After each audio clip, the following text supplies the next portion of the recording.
Some bittersweet news just came out regarding Rhea Ripley, so we'll see what's new there. We'll also check out new scenarios for Tiffany Stratton, Liv Morgan, and more.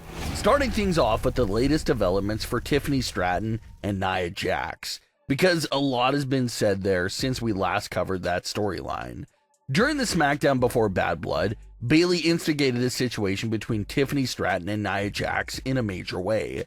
Bayley told Nia Jax to her face that Tiffany was just buying time and waiting for the perfect opportunity to cash in and steal the WWE Women's Championship from Nia Jax. And this line from Bayley was effective because it's quite easy to tell that this thought has been going through Nia's mind for several weeks. She's extremely paranoid about Tiffany cashing in. So it's some great mind games there from Bayley to toy with an issue and fear that everyone knows is already in Nia's head. Tiffany denies Bayley's claim, but does it in a very eye-opening and almost disrespectful way towards Nia Jax. Tiffany said that she doesn't need the briefcase and contract to beat Nia, sort of implying that she can easily defeat Nia for the title in a standard match. Nia gets offended and Tiffany realizes what she just said, and she instantly snaps back into her role of praising and bowing down to her queen, Nia Jax. So that was a big moment there, because for a couple of seconds, the real cocky and arrogant side of Tiffany Stratton emerged to say how she really feels. That moment was followed up by another fake-out cash-in by Tiffany Stratton onto Nia Jax, which led to backstage confrontation between Nia Jax and Tiffany Stratton. Nia warned Tiffany that if she wants to have a successful cash-in, then she would be working on a plan to cash in on Liv Morgan, because that's a cash-in that Tiffany can actually survive. Which of course implies that Nia would destroy Tiffany if she cashes in on her. Following that up next night, where Nia Jax is in trouble against Bayley. Tiffany comes running out with the briefcase in hand, not to cash in, but to use it as a weapon against Bayley and help Nia Jax. But Tiffany once again gets caught in a very awkward position that makes her look very guilty. As the referee was getting back up after being knocked out, she did a nice gesture and picked up the briefcase from the ground and handed it back to Tiffany Stratton. But it was during that exact moment where Nia regained consciousness, and the only thing she saw was Tiffany and the referee exchanging the briefcase with no other context to what was happening. So Nia instantly assumed that she once again caught Tiffany attempting to cash in the contract. It continues to be a bad look for Tiffany, because now this is the 5th or 6th time that Nia's caught her looking so guilty with that briefcase.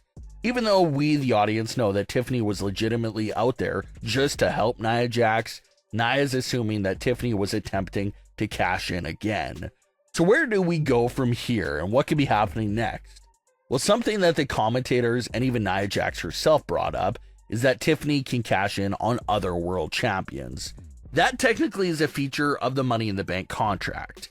It's just like the Royal Rumble winner, WWE, says they can choose to face any of the 3 world champions, NXT being included. And even though that's a thing, you just sort of know that a main event star that just won the Rumble isn't going to pick the NXT title and won't likely pick the world title of the opposite brand.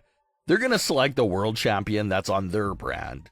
And that's sort of the same exact thing with the Money in the Bank contract. Sure, you technically have the right to cash in on any world champion, but 9 times out of 10, the contract holder is going to cash in on their brand's world champion. That's why everyone assumes and knows that Tiffany is cashing in on Nia eventually. But we do got to say that in recent weeks, Nia Jax has been making a lot of mention of the idea of Tiffany Stratton cashing in on Liv Morgan. So with so much mention of Tiffany cashing in on Liv Morgan, could we at least see Tiffany attempt to cash in on Liv Morgan sometime in the near future? If Tiffany even shows some sort of a cash-in effort on Liv Morgan, maybe that'll make Nia Jax cool down just a bit. The literal perfect location for this scenario to play out at is with the Crown Jewel event itself. And something like this would just be pretty insane. At Crown Jewel, it'll be Nia Jax versus Liv Morgan in a non-title match that's just for the Crown Jewel title. But remember that Tiffany's contract gives her the right to turn any match into a world title match. So if Nia and Liv are all out of it and laid out, what if Tiffany Stratton just runs down the ramp and cashes in at Crown Jewel? That would be pretty crazy because since both competitors in the match are world champions, does that mean that Tiffany could turn it into a triple threat where both titles are individually on the line and she could pick up whatever title she wants by pinning the respective champion?